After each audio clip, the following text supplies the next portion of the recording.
heureux de vous retrouver en prise directe, l'émission du SNB, le syndicat national de la banque, avec Frédéric Vuillet, comme chacune de nos émissions. Bonjour Frédéric. Bonjour Arnaud. Comment ça va? Ça va, et vous? Très très bien, toujours très heureux de partager ces émissions avec vous, qui sont toujours très riches. Président du SNB, syndicat national de la banque, syndicat leader, faut-il le rappeler, dans le secteur bancaire, et avec nous pour parler des RPS. Alors c'est le sujet avec la santé mentale qui occupe les esprits, et pas seulement dans le secteur bancaire, qui occupe tous les esprits. On se souvient de Michel Barnier qui avait évoqué une année autour des enjeux de santé mentale. Et avec nous, Cyril Millot, vous êtes représentant délégué syndical CIC Est. Merci d'être là, élu CSE. Et vous êtes membre du club RPS QVCT du SNB, CFE, CGC. 19 ans de maison. Oui, c'est ça. Donc vous êtes rentré jeune dans la banque. Eh oui, premier boulot. Premier boulot. Ouais. Et votre carrière tout le long dans la même entreprise du coup. Depuis 20 ans, vous avez vu évoluer votre entreprise. Vous avez, par vos actions d'élu syndical, rencontré des salariés, parfois en détresse, avec ce club RPS. C'est quoi ce club RPS ? Les enjeux, finalement, au niveau du SNB, CFE, CGC, on les a compris assez rapidement. Les risques psychosociaux, c'est quand même un enjeu majeur aujourd'hui dans notre secteur. Voilà, les gens sont confrontés à des problématiques. Elles peuvent être au départ personnelles et puis avoir un impact finalement sur l'activité professionnelle.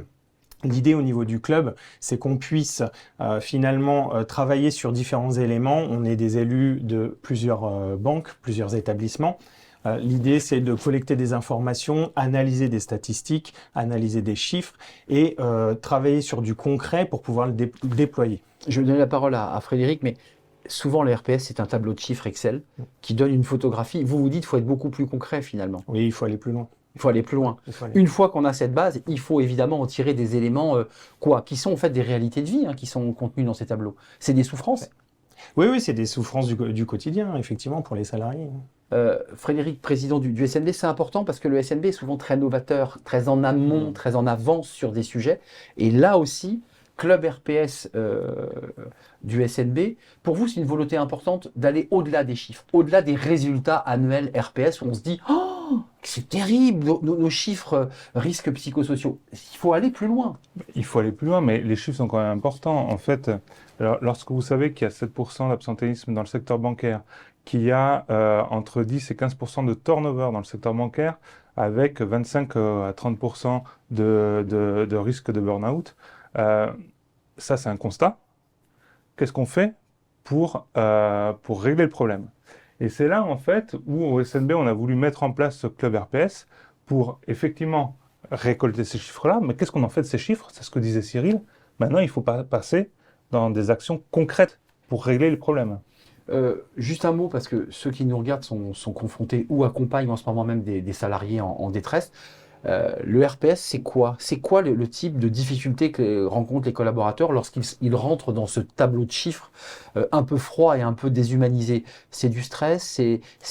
Qu'est-ce qu'on y rentre dans ce tableau? En fait, c'est vrai que ça peut être lié à du stress, ça peut être lié à des violences internes et externes. Bien souvent, on prend l'exemple des incivilités, qui est quand même aujourd'hui dans notre secteur quelque chose d'assez important. On est sur quand même 10 000 incivilités par an.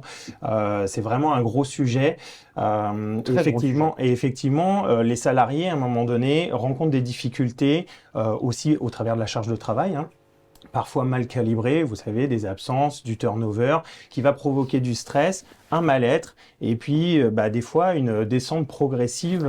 Ça démarre par l'épuisement professionnel, un petit arrêt maladie, et ça peut aller jusqu'au burn-out, on est bien d'accord. Ça peut aller au burn-out, mais il y a aussi, à l'inverse, des fois un manque d'activité ou des tâches répétitives. Le bore-out. Le bore-out, exactement, tout à fait. Donc c'est-à-dire des salariés qui ont perdu du sens et dont la mission, ils n'ont plus de mission finalement. C'est ça. Ils sont perdus dans leur emploi. Ils sont perdus dans leur emploi, ils ont du mal peut-être à s'adapter aux nouveaux métiers de la banque, puisqu'on a quand même un secteur bancaire qui évolue énormément.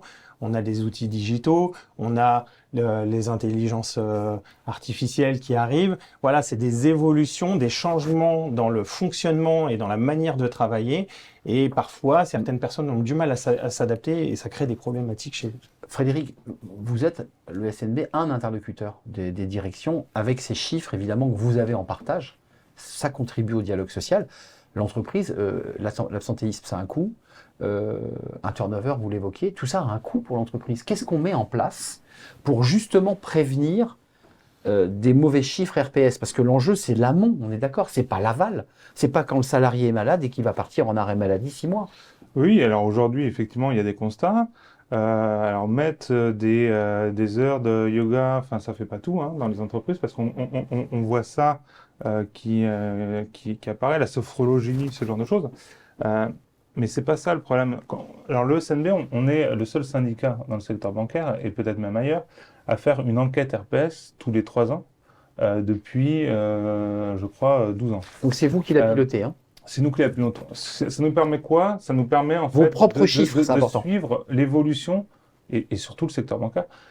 Ça nous permet de suivre l'évolution depuis autant d'années de la situation psychologique, entre guillemets, des salariés du secteur bancaire. Et on voit quoi? On voit qu'il y a de moins en moins de latitude pour travailler, avec de moins en moins de liberté.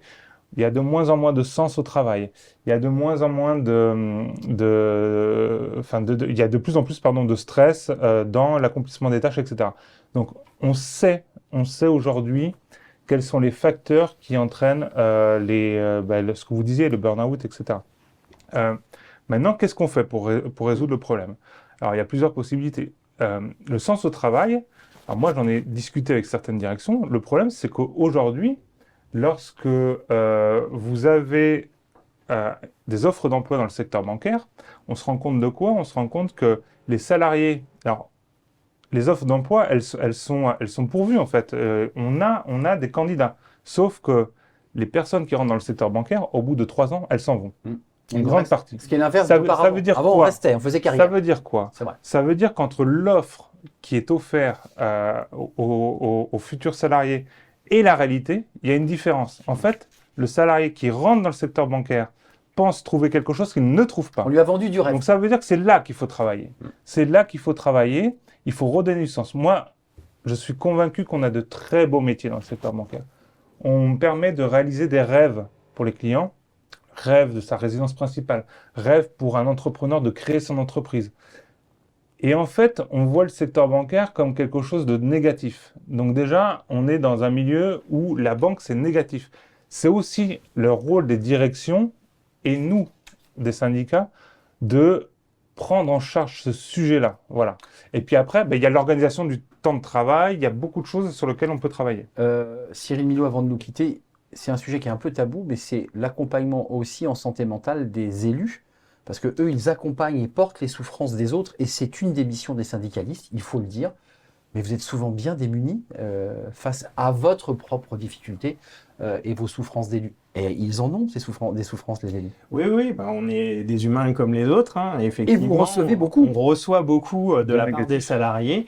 Et effectivement, on peut se retrouver des fois en fin de journée à se sentir un petit peu fatigué, lessivé, parce qu'on absorbe finalement les problématiques des gens qu'on côtoie au quotidien. Et c'est souvent que du négatif. Parce Absolument. Que quand les salariés viennent nous voir, c'est pas parce que ça va bien. Ils viennent nous voir en général. parce qu'ils se sentent bien, ils se sentent bizarre. mal dans leur métier, etc. Et qu'ils sont en souffrance. Les élus, ils le prennent en pleine face du négatif toute la journée. De la formation, de l'accompagnement et aussi de la publicité grâce à cette émission pour bien faire connaître ces clubs RPS avec des gens formés, capables aussi d'accompagner les élus sans se briser eux-mêmes. Parce que c'est un vrai sujet, bien entendu. Merci à vous, Frédéric Guyonnet. Vous êtes le président du SNB, syndicat national de la banque. Et c'est grâce à vous que cette émission existe, il faut quand même le préciser. Merci à vous, Cyril Millot. Bon retour dans l'Est. Alors, je ne sais pas si c'est Strasbourg ou Nancy-Metz. Ça sera Strasbourg. Ça sera Strasbourg. Vous voyez, j'ai visé dans le mille. J'étais pas loin, encore que. Merci à vous, Cyril, avec 19 ans de carrière, avec cet engagement dans ces clubs RPS et puis membre du CSE, il faut le préciser. Donc, vous aussi, vous avez quelques stress.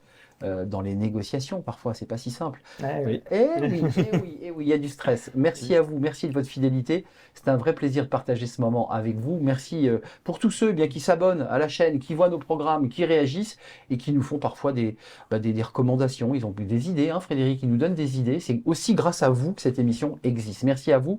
Je vous dis à très bientôt pour un prochain numéro dans Prise Directe. Bye bye.